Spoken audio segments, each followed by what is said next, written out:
Diqqat xalq tezkor xabar. O'zbekistonda bugun qanday ob-havo bo'lishi aytildi. O'zgidromet 10-iyul kuni kuzatiladigan ob-havo prognozini e'lon qildi. Toshkent shahrida havo biroz bulutli bo'ladi, yog'ingarchilik kutilmaydi. Harorat kechasi 24-26 daraja, kunduzi 38-40 daraja bo'ladi.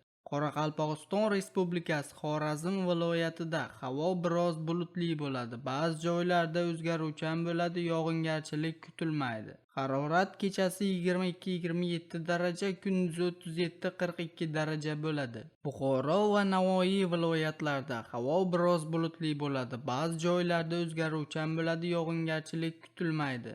Harorat kechasi 22-27 daraja, kunduzi 37-42 daraja bo'ladi. Toshkent, Sirdaryo, Jizzax, Samarqand viloyatlarida havo biroz bulutli bo'ladi. Ba'zi joylarda o'zgaruvchan bo'ladi, yog'ingarchilik kutilmaydi. Harorat kechasi 22-27 daraja, kunduzi 35-40 daraja bo'ladi. Qashqadaryo va Surxondaryo viloyatlarida havo biroz bulutli bo'ladi. Ba'zi joylarda o'zgaruvchan bo'ladi, yog'ingarchilik kutilmaydi. Harorat kechasi 22-27 daraja, kunduzi 38-43 daraja bo'ladi. Andijon, Namangan, Farg'ona viloyatlarida havo biroz bulutli bo'ladi. Ba'zi joylarda o'zgaruvchan bo'ladi, yog'ingarchilik kutilmaydi. Harorat kechasi 22-27 daraja, kunduzi 35-40 daraja bo'ladi. Respublikaning tog' oldi va tog'li hududlarida havo biroz bulutli bo'ladi. Ba'zi joylarda o'zgaruvchan bo'ladi. Ayrim joylarda qisqa muddatli yomg'irlar yog'ishi, momaqaldiroq bo'lishi mumkin. Sel, suv, toshqin hodisalari yuzaga kelishi mumkin.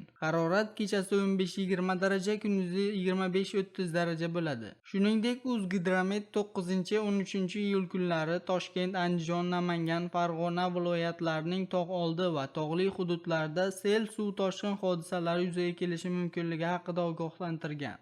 Eslatib o'tamiz, bugun O'zbekistonning ba'zi viloyatlarida chang-to'zon kuzatilishi mumkinligi haqida xabar berilgan edi. Sizga yetkazmoqchi bo'lgan xabarimiz shulardan iborat edi. O'zingiz va o'zgalar hayotiga befarq bo'lmang. Xayr, salomat bo'ling.